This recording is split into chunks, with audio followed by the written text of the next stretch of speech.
interest in organizational behavior management seems to be on the rise.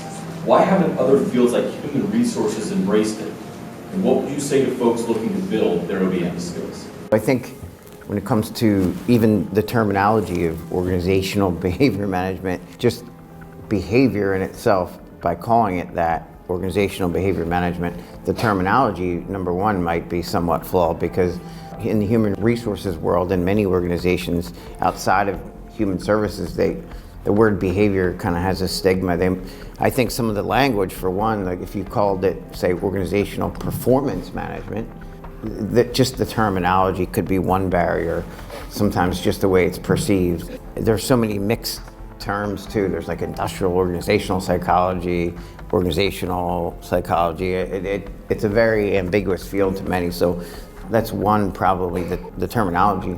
Maybe a second would be the jargon. So I think that maybe the words that are used to speak about behavioral contingencies and systems in organizations, at some point, I think we try to speak too fancy. And some of the terminology makes, from what I hear about industry leaders that I speak to, they often feel that the terminology is kind of speaking down to them in an ivory tower type of way, because we have our own little language.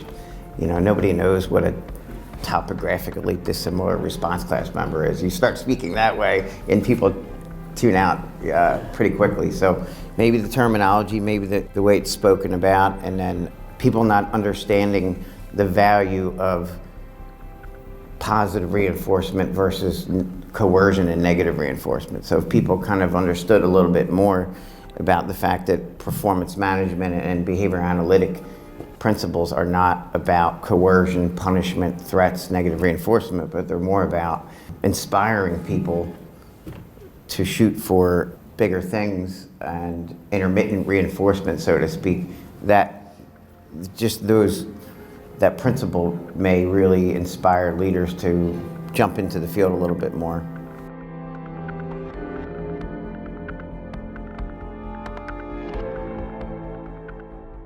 But the beautiful thing about the science is that right now you possess a toolbox to be successful with OBM, because it's just ABA. And I just look at it as like ABA with adults, you know, or ABA with groups and organizations. It's very palatable to people. And it's funny, and Nick and I talk about this all the time, how we seem to get behavioral myopia when it comes to working with somebody besides the client, right? And we forget about, like, man, we have to shape the environment around that, and there's people in that environment. So how can we bring out the best in those people so they can bring out the best in that client, so then it's sustainable and we can fade out? So I think that's a big piece of it. I want to say again that I wasn't brought up around behavior analysts. I came from the mental health field. I hadn't gone to any conferences. I didn't know what the hell I was doing. I thought I was doing good, but I didn't know what I was doing.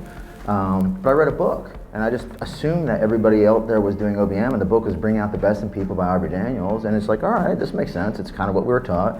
Let me try doing some of these things. So I can just say that, you know, you already possess the toolbox. It's just about getting out there and starting to do it. Build some self-efficacy, right? Your belief in your ability to accomplish that task, and you will be successful with it.